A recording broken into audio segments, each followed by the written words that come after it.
Venimos a la Biblia y encontramos en los evangelios al Señor Jesucristo que la mayor parte de su ministerio se la pasa sacando demonios. Y Jesús comienza, ¿verdad? En el nombre de Jesucristo te ordeno que salgas.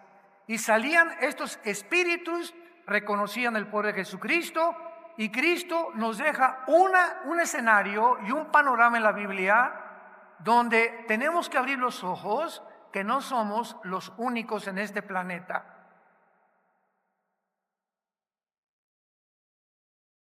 Esta es la quinta parte de la serie titulada El espíritu que sale del abismo o la bestia que sale del abismo.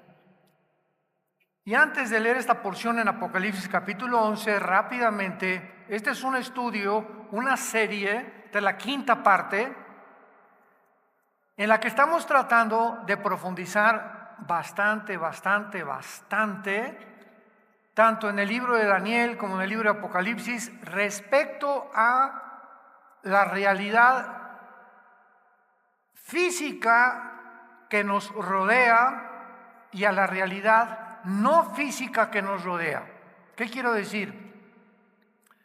Ustedes saben que durante muchos años, principalmente en el siglo XX, el siglo pasado, vino lo que se llamó el escepticismo, el agnosticismo, el ateísmo, de personas que se decían intelectuales y comenzaron a decir, pues yo no puedo creer lo que no veo, lo que no siento, lo que no puedo percibir con mis cinco sentidos. El mundo científico en el siglo pasado se cerró totalmente a creer que había una realidad no física. O sea, que pudiera existir un mundo invisible, desde luego, no perceptual mediante los cinco sentidos, y que fuera tan real o inclusive más real que el mundo físico que tú y yo estamos viviendo.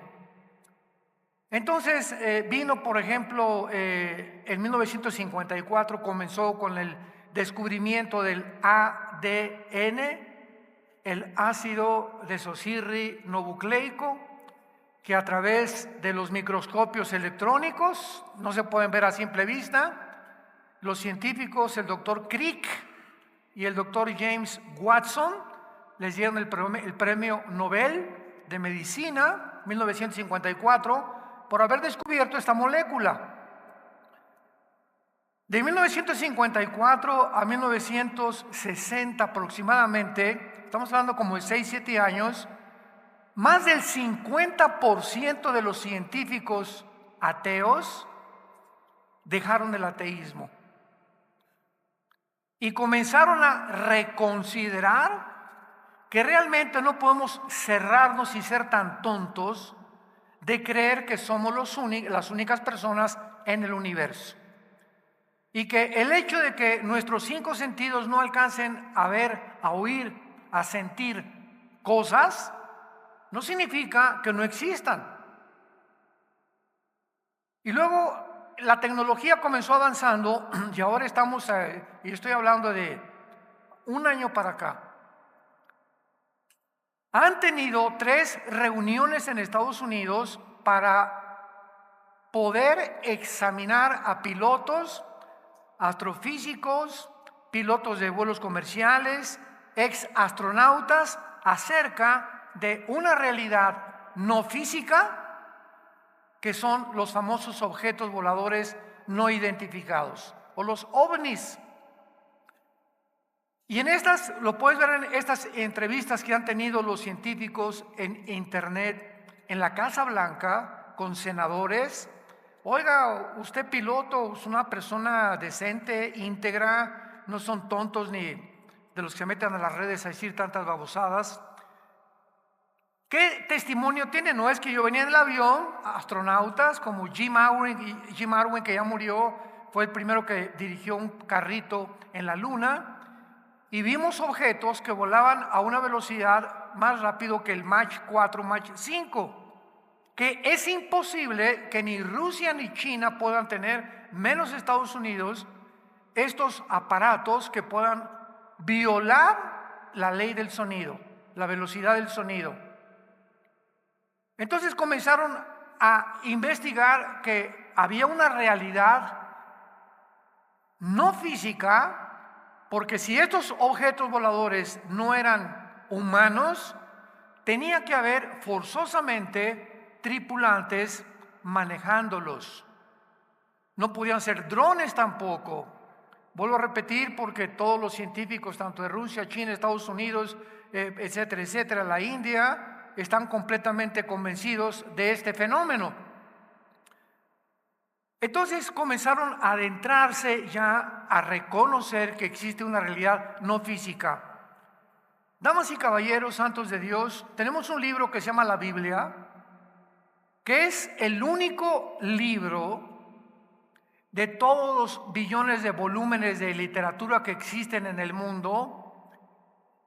Podemos comparar el libro con el Corán, el Ramayana, los Vedas, el Maharaniana Sutta, etcétera, etcétera. Cualquier libro que tú me quieras mencionar en este momento de carácter religioso que pueda aportarnos una revelación o información del mundo espiritual que nos rodea.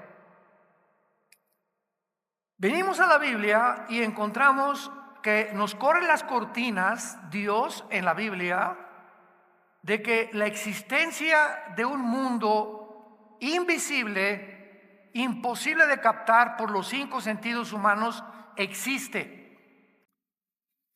Como dice, veamos rápidamente aquí en el libro de Hebreos, capítulo 11, dice la Biblia, versículo 1 y 2. La fe es la certeza de lo que se espera, la convicción de lo que no se ve. Versículo 3. Por la fe entendemos haber sido constituido el universo por la palabra de Dios. De modo que lo que se ve fue hecho de lo que no se veía. Ahora, para poder comprender esto se necesita la fe, pero no es una fe ciega, es una fe basada en evidencias en las que podemos nosotros decir, yo no creo simplemente en Santa Claus o creo en los Reyes Magos porque es una tradición que me han enseñado, sino que la fe en Dios, en la muerte y resurrección de su Hijo Jesucristo, cuando tú pones esa fe en el Hijo de Dios, algo pasa en tu vida. Algo se destapa en tu entendimiento y en tu cerebro, para que cuando vengas a la Biblia puedas corroborar con evidencias proféticas, científicas, genéticas, químicas, arqueológicas, paleontológicas, antropológicas, etcétera, etcétera, etcétera, etcétera, que la Biblia supera completamente la comprensión y la ciencia de los seres humanos. Por la fe entendemos. Mientras tú no tengas fe que Cristo murió por ti en la cruz, nunca vas a entender la Biblia. ¿Me van siguiendo? Y cuando comencemos a entender, por la fe entendemos que el universo fue constituido por la palabra de Dios. Damas y caballeros, señores científicos que nos escuchan a través de las redes de sociales, ¿cuándo podrá el ser humano, por la investigación científica o el conocimiento o la investigación intelectual, cuándo podrá el ser humano descubrir cuándo comenzó el universo? Nunca. Porque para que sea científico tiene que ser repetitivo. Los científicos son personas que hacen experimentos, que los demuestran en un laboratorio y que a través de la demostración se convierten en algo científico. Durante todo el siglo pasado nos engañaron y siguen engañando. El mundo está lleno de tantas mentiras de que veníamos de los animales. Y se postuló la teoría, no hecho científico, jamás lo ha sido, que venimos de los animales. y se enseñó en las universidades y comenzaron a convencerse de que era realidad. Decía Joseph Goebbels, el secretario de propaganda de los nazis, Goebbels: si tú repites una mentira 100 veces, se acaba aceptando como la verdad. Vivimos un mundo tan mentiroso, porque ¿quién es el padre de mentira? Satanás. Y mientras la gente más se endurezca y más rechace a Dios, más serán engañados. Entonces, en este mundo en que vivimos, para que podamos descubrir de dónde venimos, cómo se hizo el universo, se inventaron teorías. La única teoría que existe actualmente se llama el Big Bang o la gran explosión, que es completamente refutable, absurda y risible. Porque si ahora algún maestro en la escuela o en tu universidad te dice y le preguntas: ¿qué opinión tiene la ciencia de que comenzó el universo? Pues hubo una explosión. Ok, maestro, ¿y quién hizo la explosión? No, Chepo. Oye, la nada no produce nada. ¿Quién produjo la explosión? Para todo efecto tiene que haber una causa, es una ley física. Y mire, se la perdono, maestro. Vamos a suponer que se hizo la explosión. Hasta ahí le voy a dar crédito todavía a usted. La segunda pregunta que le hago yo es: ¿esa explosión puede producir el pensamiento? ¿La materia puede producir el pensamiento, la conciencia? ¿Puede producir la mente humana? Porque la nada no produce nada. Y si hubo una mezcla ahí de mezcla de sopa de fideos con sopa de quién sé qué tantas cosas explican los científicos, y de esta menjurje que se hizo químico, explotó el universo y por ahí salió el sapo, por otro lado salió el conejo y el elefante y el cocodrilo y las aves y el ser humano. Por un accidente. ¿Quién podría ya seguir una línea de lógica elemental para convencerme de que eso es? Y yo siempre lo he dicho, una marihuanada. ¿De cuál fumaron? ¿Ustedes se llaman científicos de veras? ¿Cómo podemos hoy llegar al siglo XXI y comenzar a decir, como Klaus Schwab, el presidente del Foro Económico Mundial, que van a crear una superraza? Que como venimos de una célula, de una amiba, hemos llegado a un punto evolutivo donde el ser humano necesita evolucionar, y ahora se puede. ¿Por qué? Porque tenemos la ciencia y la genética, la tecnología que ha llegado al ser humano, las computadoras cuánticas interdimensionales están capacitadas para que el ser humano sea el amo del universo. Somos dioses. Así lo repitieron en el Foro Económico Mundial, en la reunión de Davos, Suiza. Más de 50 personas, politólogos, científicos, políticos y de toda índole. Ahí estaban los Rothschild, los Rockefeller, Bill Gates, Mark Zuckerberg y todo un gambito de personas, un espectro de personas que consideran los más multitriquintillonarios del mundo entero, que tienen ahora el derecho por su dinero de comenzar a dictar los protocolos. No los gobiernos. A los gobiernos ya les robaron su soberanía nacional. Ahora es un grupo, una élite de personas las que están diciéndole a los gobiernos: ahora todos los gobiernos del continente americano tienen que dictar el aborto.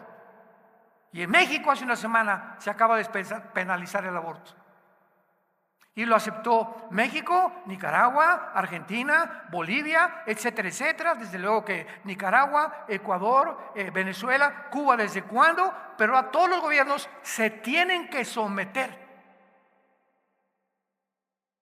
Y si no aceptan y no comienzan a despenalizar el aborto, les quitamos el subsidio y el dinero que ustedes deben de deuda externa. Y ningún país quiere en el continente americano quedarse como los pollitos, ¿verdad? No, pues ¿qué necesitamos hacer? Necesito dinero para esta cosa y para este proyecto, etcétera, etcétera. Pues la condición es: tienes que implementar la doctrina de ideología de género en las primarias y enseñarle a los niños de 5 años que se pueden masturbar. Y que la pedofilia se va a aceptar como una cosa de ley. Y que el aborto tiene que ser legal. Y que ya no metan a la cárcel a nadie que quiera realizarse un aborto. Y si no, no hay presupuesto para esa nación. ¿Quién dicta ese protocolo? ¿Quién es el que le está dando esas órdenes? A los gobiernos. Un grupo de 7 familias. Un grupo de 7, 8 familias máximo en el mundo entero, que tienen todo el capital y todo el control de la economía, y que en un tiempo futuro el anticristo vendrá a instituirse, adjudicarse el poder político, la supremacía militar y económica del mundo entero.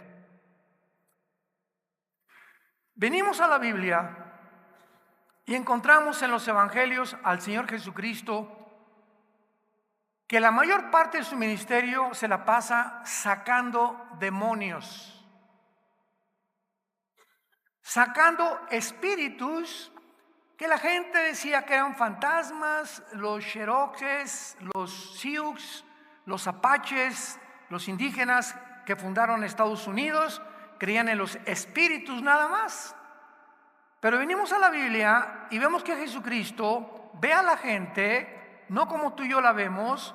Él podía ver como Dios en la carne, que había dentro de muchas personas espíritus, entidades espirituales tan reales como tú y como yo, que la Biblia llama daimón en el griego, o demonios, o criaturas inteligentes. Y Jesús comienza, ¿verdad? En el nombre de Jesucristo te ordeno que salgas. Y salían estos espíritus, reconocían el poder de Jesucristo, y Cristo nos deja un escenario y un panorama en la Biblia donde tenemos que abrir los ojos, que no somos los únicos en este planeta, que hay un mundo invisible de maldad detrás de todos los gobernantes del mundo, o en su mayoría, y detrás de millones de personas, inclusive de gente que viene a las iglesias. Y la Biblia, en Efesios 6:12, el apóstol Pablo nos enuncia los rangos en que están organizados este mundo invisible que nos rodea, no físico, pero es más real que el físico. Y Pablo dice, porque no tenemos lucha entre nosotros, entre carne ni entre sangre. La lucha no es contra tu suegra, ni contra tu primo, ni contra tu abogado que te quiere quitar todo, ni contra las gentes que te odian. La lucha, entendámoslo, quitémonos las vendas, nunca es entre nosotros, aunque se nos engaña haciéndonos creer que es entre nosotros. No es contra el comunismo, no es contra el fascismo, no es contra el socialismo, no es contra ideologías, ni el ateísmo, etcétera, etcétera. Nuestra lucha verdadera como cristianos, porque esta verdad los no cristianos no la entienden, es contra principados, gobernadores de maldad, huestes espirituales de maldad en las regiones celestes. El mundo espiritual, invisible a nuestros ojos, pero mucho más real que el de nosotros, porque fue creado antes que nosotros. Este mundo invisible tiene un presidente supremo que se llama Lucifer. Satanás es un título, no es un nombre. La palabra Satán en el hebreo significa enemigo. Entonces Satanás, apúntalo, significa enemigo. Diablo significa el que acusa, el acusador. El nombre es Lucifer. Perdón. Lucifer tiene debajo de él principados. Entonces, voy a poner como ejemplo México. Tenemos un presidente de la República y tenemos un determinado número de estados. El gobernador de Guerrero, el gobernador de Nuevo León, el gobernador de Chihuahua, etcétera, etcétera. Y todos estos gobernadores, ¿verdad?, forman parte y gobiernan su estado nada más. Dentro del gobierno de Guerrero, ¿verdad?, tenemos Acapulco, tenemos diferentes municipios, porque cada estado tiene su gobernador. Les llamamos presidentes municipales, otros llaman delegados, como se puedan nombrar, y vemos que hay una cadena. Y el presidente de la República, que es el jefe de jefes, a él están sujetos la mayoría, aunque muchos estados son independientes. De la misma manera, Satanás tiene un principado arriba de México, arriba de Guatemala, arriba de Argentina, arriba de España, arriba de Inglaterra. Si no tuviéramos la Biblia, ¿cómo lo podríamos saber? Nunca lo hubiéramos descubierto. Entonces, casi las 200 naciones que están poblando el globo terráqueo actualmente, creo que son ya 200 naciones, hay 200 principados satánicos sobre cada nación, influyendo principalmente a sus líderes, llámeseles reyes o zares o faraones o presidentes o primeros ministros. Porque ¿quién tiene mayor influencia que un líder de una nación? Un presidente, un rey.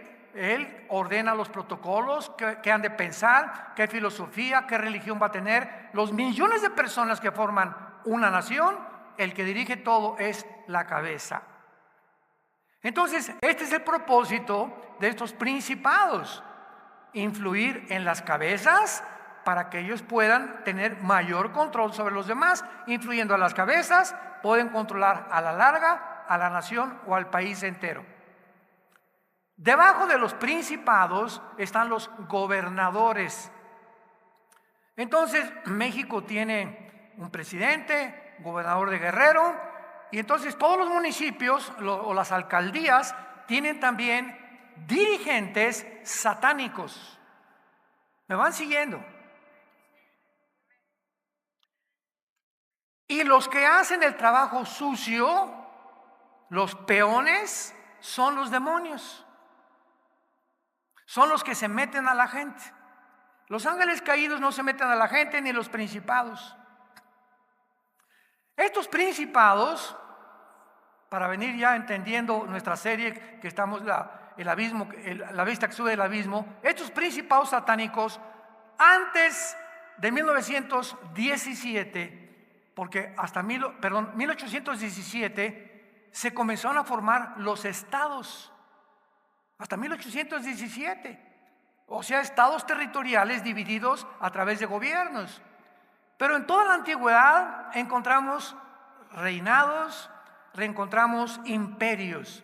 El imperio asirio, después, Egipto, Asiria, Babilonia, los medos persas, los griegos, los romanos, el imperio otomano turco, que hasta 1923 fue derrotado por los ingleses. Y todos estos imperios que la Biblia nos revela tuvieron principados satánicos. El libro de Daniel fue escrito por un profeta, Daniel, un muchacho que a los 15, 16 años fue sacado de Jerusalén y trasladado a Babilonia, al imperio babilónico. Babilonia es actualmente la nación de Irak y Siria.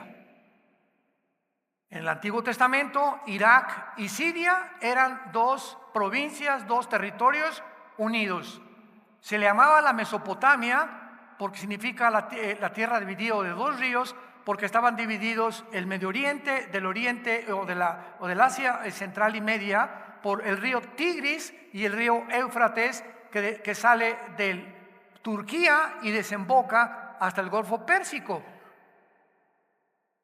Hasta el siglo XX vinieron las divisiones del Medio Oriente, hasta el siglo XX, cuando los ingleses por más de 500 años derrotan al Imperio Otomano turco, perdieron la Primera Guerra Mundial, los turcos, y los ingleses y Francia dijeron, bueno, Jordania va a estar aquí, a Israel le damos este pedazo, Egipto va a tomar este pedazo, el Líbano, etcétera, etcétera. Y ellos de 1923 a 1948-49, todo el Medio Oriente, como lo conocemos ahorita, es un Medio Oriente dividido por territorios de acuerdo a los ingleses y a los franceses. Los ingleses y los franceses hicieron lo mismo en África. Ahorita, ¿cuántos de ustedes oyeron el golpe de Estado en Níger? Es diferente a Nigeria. En el continente africano hay una nación que se llama Níger y otra que se llama Nigeria. Muy bien. Hasta el siglo XXI, los ingleses y los franceses siguen dependiendo de naciones africanas del uranio.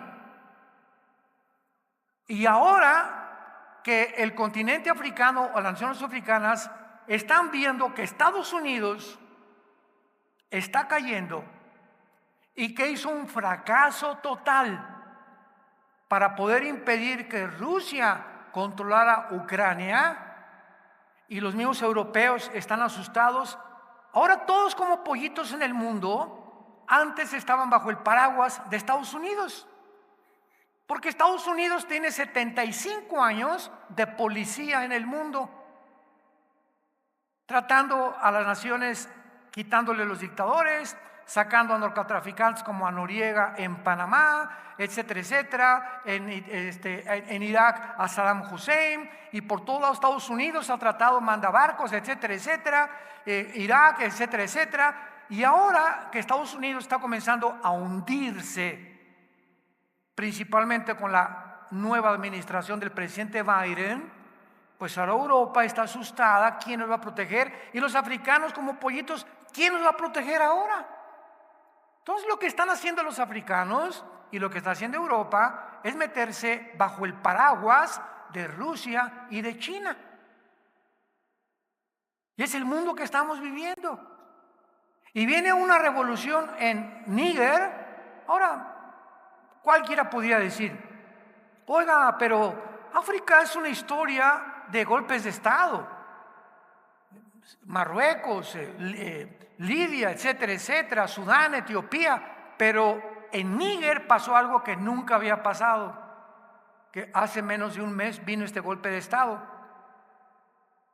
Putin tiene un grupo de mercenarios que se llama el grupo Wagner, que por cierto, todavía están viendo quién derribó el avión en el que iba Pirovovsky, el director, que es el principal grupo de Putin, y cayó en el avión con todo su equipo que formaba el grupo de mercenarios Wagner. Este grupo Wagner, antes que cayera el avión, hace como un mes, entró a Níger y dieron un golpe de Estado, o lo promovieron, quitaron al presidente Babusi, y ahora los estados africanos se niegan a que los franceses y los ingleses controlen el uranio y todos los minerales que hay en África, y le ordenaron en Níger: saquen al embajador de Francia, saquen al embajador de Inglaterra y a todos los demás con su personal. Totalmente vamos nosotros los africanos ya a independizarnos de Europa, pero nos unimos a Rusia. Y bíblicamente en Ezequiel 38 se profetizó hace 2700 años que se uniría Rusia, Gog y Magog, con una alianza de naciones del norte de África: Kush, Fud, que es Etiopía, Sudán, continente, naciones africanas, y las que están al sur de Rusia, Kirguistán, Kazajistán, Kukistán, Afganistán, etcétera, etcétera, para venirse contra Israel. Nunca en la historia esta alianza se había formado. Y en esta alianza está Irán, con el nombre de Persia en la Biblia. En 1985 se le cambió el nombre de Persia a la República de Irán. En el 79 del siglo pasado, República Islámica, con el Ayatollah Khomeini, que le dieron el pinochetazo al Shah de Irán, República Islámica de Irán, es su actual nombre. Entonces, ante nuestros ojos ahorita, yo veo las noticias, cada semana está pasando algo en el mundo grave. El siglo pasado, en el 69, el hombre llegó a la luna. 1970, las computadoras. 1975, la comunicación interespacial de los satélites de comunicación.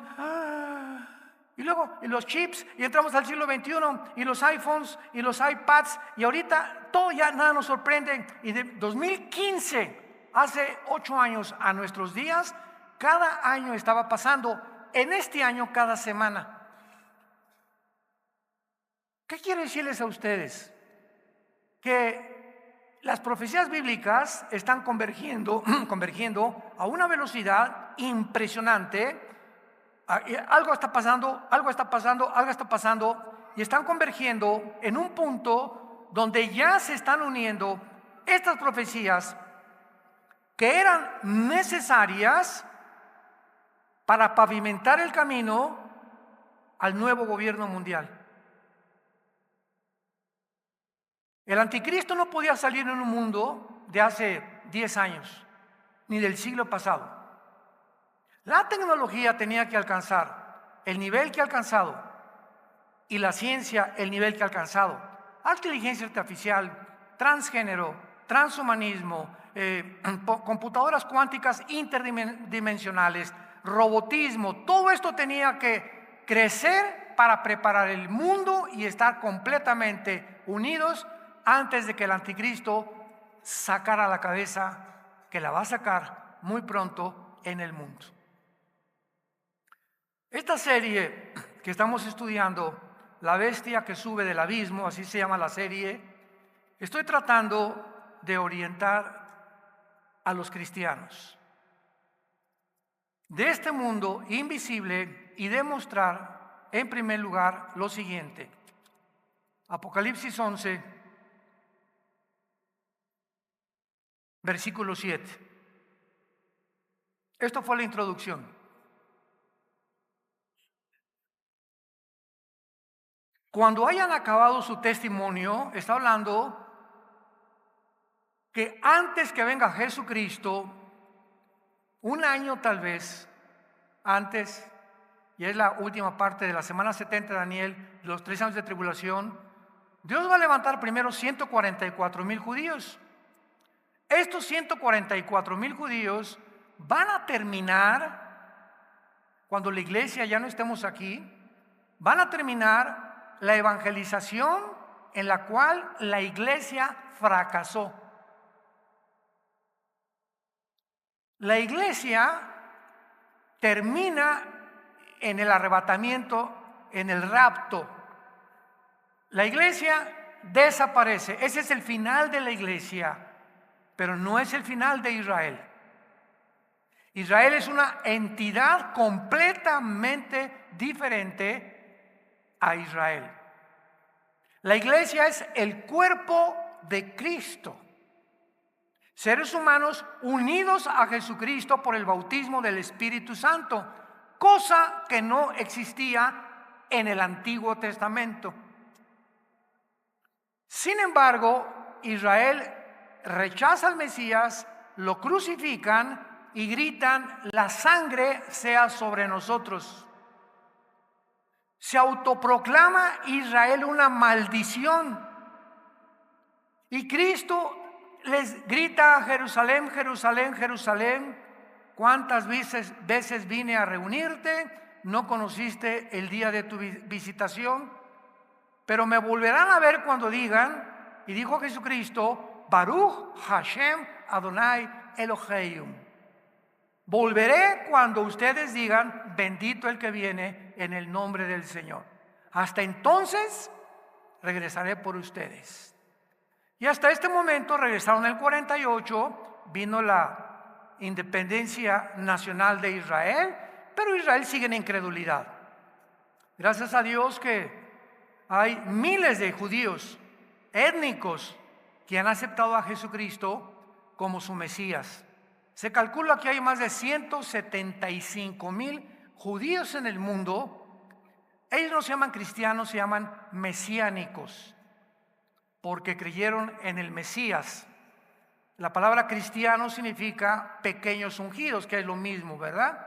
En fin, pero de los más de 12, 13 millones de judíos que hay en el mundo, la mayoría viven en incredulidad. Entonces la iglesia se va y Dios se vuelve otra vez a Israel. Y por eso el Nuevo Testamento tiene más de 500 citas del Antiguo Testamento. Hasta el capítulo 4 del libro del Apocalipsis, la iglesia desaparece hasta el capítulo 19, que regresamos después de las bodas del Cordero con Jesucristo.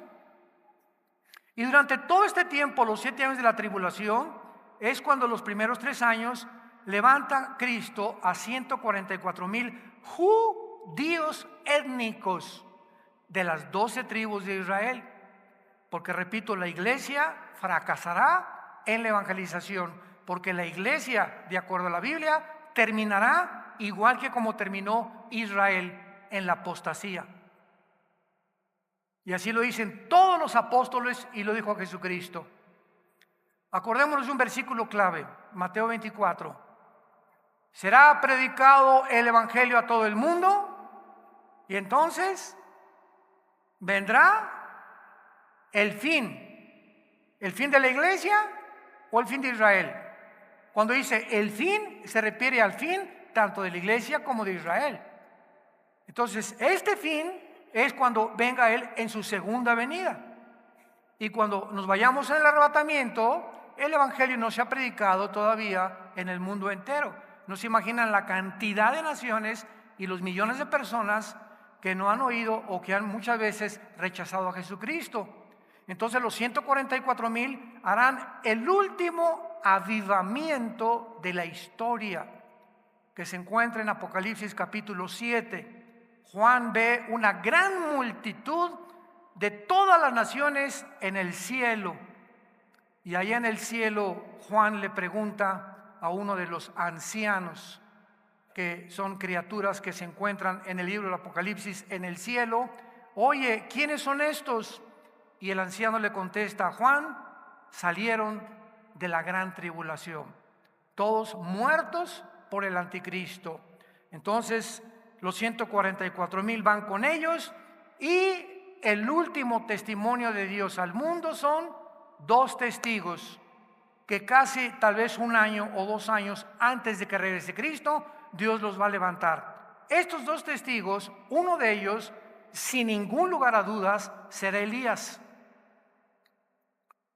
Porque el capítulo 4 del libro de Malaquías, que es el último libro del Antiguo Testamento, dice: Elías vendrá en los últimos días a unir los corazones de los padres con los hijos y de los hijos con los padres, antes que venga el día del Señor. Y el día del Señor es el día de la ira de Dios, que será en los últimos 3 años y medio de la gran tribulación. Y que vemos nosotros en nuestro estudio Apocalipsis 11, que a estos 2 testigos también los va a matar el anticristo. Pero en este versículo hay un misterio escondido, que es el que tratamos de estudiar en esta serie. ¿Cuál es este misterio? Apocalipsis 11:7. Cuando hayan acabado su testimonio, la bestia que sube del abismo hará guerra contra ellos y los vencerá y los matará. ¿Quién es esta bestia? Este es el tema central de esta serie. ¿Será el anticristo o no será el anticristo? La respuesta es: no es el anticristo. ¿Cómo lo sabemos? Muy bien, vamos por orden. La Biblia nos revela que existen 3 prisiones dentro del planeta Tierra de oscuridad diferentes. Mucha atención. Una prisión es para los demonios. Vamos a ver a continuación que cuando Cristo sacaba demonios le gritaban: no nos mandes al abismo. Muy bien, el abismo es el lugar, la prisión, Santa Marta Catitla, de los demonios. Están ahí esperando todavía el juicio final. Hay otra prisión para los espíritus humanos que se llama infierno. Entonces, los demonios no van al infierno, ni si tú te mueres sin Cristo vas al abismo, bajas al infierno, que en el griego se llama Gena, con H intermedia y doble N. Y hay otra prisión para los ángeles caídos que se llama el Tartarus, que en 2 de Pedro capítulo 2 se tradujo infierno, desgraciadamente, pero es la palabra Tartarus. Cuando nuestro texto en Apocalipsis 11:7 dice que la bestia o una bestia, vamos a ver quién es esta bestia, sube del abismo, no puede ser el anticristo, porque el anticristo, aquí dice que esta bestia existía antes y que antes de que venga Cristo va a subir del abismo. Y la Biblia enseña que los espíritus humanos, Hebreos capítulo 9, está establecido que muramos una vez y después el juicio. Entonces, no hay ningún espíritu humano que salga menos del abismo, porque el abismo es para los demonios y tienen un ángel que se llama Abadón, Apocalipsis 9, 10 y 11, y los espíritus humanos están en el infierno. Entonces, si va a subir del abismo, tiene que ser un ángel caído.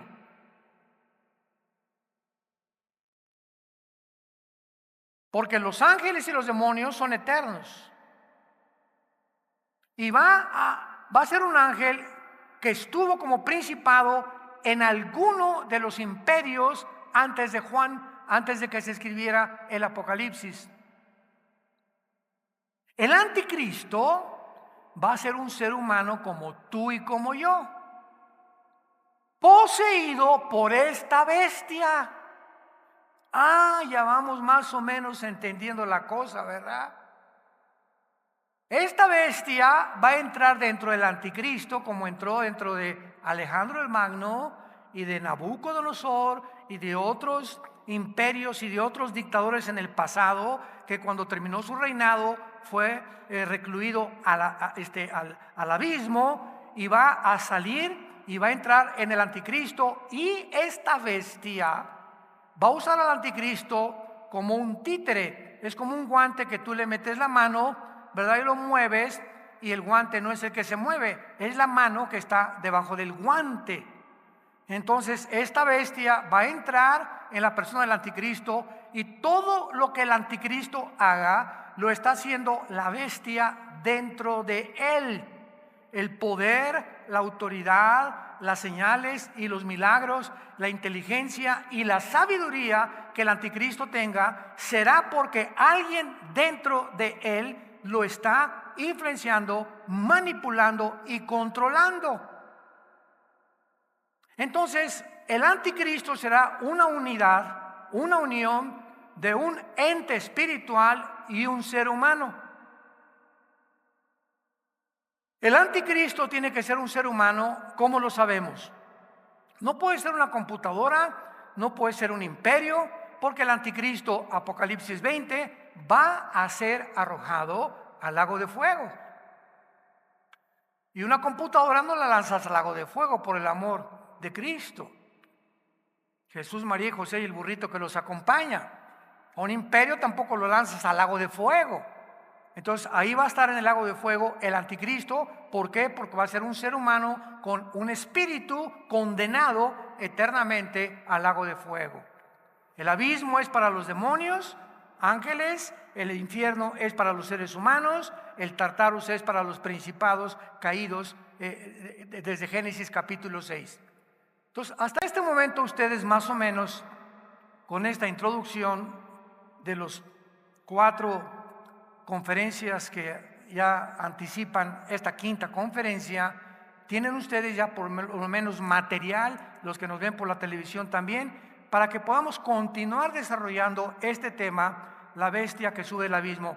Pero antes hay que comprobar algo muy importante. Vayamos a Apocalipsis 17 para que esto quede muy sellado en tu entendimiento. Apocalipsis 17, versículo 8. La Biblia sabemos que no es de interpretación privada, ¿verdad? La Biblia se interpreta a sí misma. Nadie puede decir, pues yo pienso que esto significa, o yo creo esto. Espérame tantito, es la Biblia misma la que interpreta las cosas que parecen dudosas o los misterios que a los cristianos, por nuestro limitado entendimiento y conocimiento espiritual, necesitamos estudiar diligentemente para encontrar la verdad. Apocalipsis 17, 8 nos da la respuesta. La bestia, está hablando de la misma bestia que has visto, observen, era y no es y está para subir del abismo. En tiempos de Juan, hace 2000 años, esta bestia no estaba en el mundo. Cuando escribió Juan el Apocalipsis, la bestia que estaba en el mundo era la que controlaba el Imperio Romano. Pero aquí está hablando de una bestia que en el tiempo de Juan no existía en el mundo. Entonces es imposible que sea el principado que gobernó Roma o el Imperio Romano el que pueda venir a meterse al anticristo. Esto lo vamos a ver después. Esta bestia era y no es en el tiempo de Juan. Esta bestia estaba en el abismo todavía. Hay un zumbido en el sonido muy fuerte. Y en tercer lugar, está para subir del abismo, o sea, va a suceder en el futuro e ir a la perdición. Entonces ya estamos entendiendo claramente. Nuestro pasaje original, Apocalipsis 11:7, la bestia que sube del abismo los perseguirá y los matará, que es el que infundirá sus poderes al anticristo. Por eso dijimos que la bestia tenemos que separarla del anticristo. Ahora vamos a entender esto de cómo estos principados satánicos entran a dictadores, entran a reyes, entran a líderes y los manejan. Vayamos a Ezequiel capítulo 28 en el Antiguo Testamento. Ezequiel 28. Y veamos esta verdad. Vino a mí palabra de Jehová diciendo: hijo de hombre, di ¿a quién? ¿A quién? Ya ven, les dije que traigan su Biblia. ¿Ya ven? Sí, eso es lo que pasa. Adivinen. A ver, di al príncipe de Tiro: así ha dicho Jehová el Señor, por cuanto se enalteció tu corazón y dijiste: yo soy un Dios. Aquí las palabras de Dios al profeta Ezequiel van dirigidas a un príncipe, a un gobernante de una de las ciudades más influenciables que hubo en la antigüedad en Israel, que era Tiro. Era una nación, una ciudad millonaria, poderosa. Dile estas palabras: yo soy un Dios. En el trono de Dios estoy sentado en medio de los mares, siendo tú hombre y no Dios, y has puesto tu corazón como corazón de Dios. Versículo 6. Por tanto, así ha dicho Jehová el Señor: por cuanto pusiste tu corazón como corazón de Dios. Versículo 9. Hablarás delante del que te mate diciendo: yo soy Dios. tú hombre eres y no Dios, en la mano de tu matador. Muy bien, hasta aquí asumimos con esta lectura de que Dios le dice a Ezequiel: dile a ese hombre que no sea payaso. Dile a ese dictadorzuelo o a ese gobernante que él no es Dios y que se ha ensoberbecido como Dios y que cree que es Dios, pero no es Dios, que recuerde que es un hombre. Ahora veamos quién estaba detrás de Tiro, de este rey de Tiro. Versículo 11. Vino mi palabra de Jehová diciendo: hijo de hombre, levanta endecha sobre el rey de Tiro. Otra vez le da otro mensaje Dios a Ezequiel. Y ahora Dios, con este segundo mensaje, nos corre la cortina del mundo espiritual que operaba detrás del rey de Tiro. Y dile: así ha dicho Jehová el Señor, tú eras el sello de la perfección, lleno de sabiduría y acabado de hermosura. En Edén, en el huerto de Dios, estuviste. Nos detenemos aquí. ¿Podrá referirse al rey de Tiro como persona? Cuando leemos la creación de Satanás más adelante, vemos que está refiriéndose a Lucifer. Tú eras el sello de la perfección. Y de aquí en adelante describe la creación de Satanás. Tú eras el sello en el huerto. El rey de Tiro nunca estuvo en el Edén. Y cuando Adán y Eva fueron tentados, ¿quién estaba en el Edén? Lucifer, la serpiente antigua, el dragón, que se llama Satanás. Entonces vemos cómo ahora, en esta segunda parte, ya Dios nos quita las vendas y nos muestra que detrás de ese rey de Tiro, Lucifer estaba ya actuando. Y por eso se creía a Dios. Porque Satanás siempre ha usado a todos los seres humanos, llámese Benito Mussolini, Adolfo Hitler, Alejandro el Magno, todos los Césares romanos, todos estos dictadores, Napoleón Bonaparte, los conquistadores que tú me quieras mencionar, Gengis Khan, Aníbal, etcétera, etcétera, etcétera, todos se han creído dioses. Todos se han creído salvadores del mundo. Todos han rechazado el consejo de nadie. Los césares romanos mandaron al imperio romano que los adoraran como dioses. Y cuando los cristianos en el primero, segundo, tercer siglo de nuestra era se les mandó el César es Dios, en los coliseos llegaba el César. Hay una historia de Antipas que está en Apocalipsis, el testigo fiel, así se le llama. Y el César dijo: todos aquellos que me reconozcan que yo soy Dios, o Curios, el amo y el Señor, hínquense. Y se quedó un hombre parado, Antipas. Y le dijo el César al centurión romano: ¿quién es ese que me está desafiando? ¿Cómo es que no se hinca ese señor? Ve con él y dile que si no lo vamos a echar a un horno de lava de fuego hirviendo. Y fue el centurión romano y le dijo a Antipas: Antipas, dice el César que tú no puedes desafiarlo, que te hinques si no estás condenado a muerte.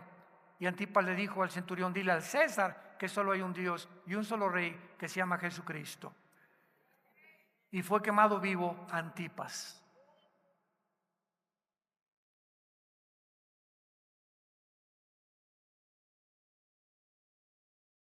Te damos gracias, Padre, por tu palabra en esta mañana.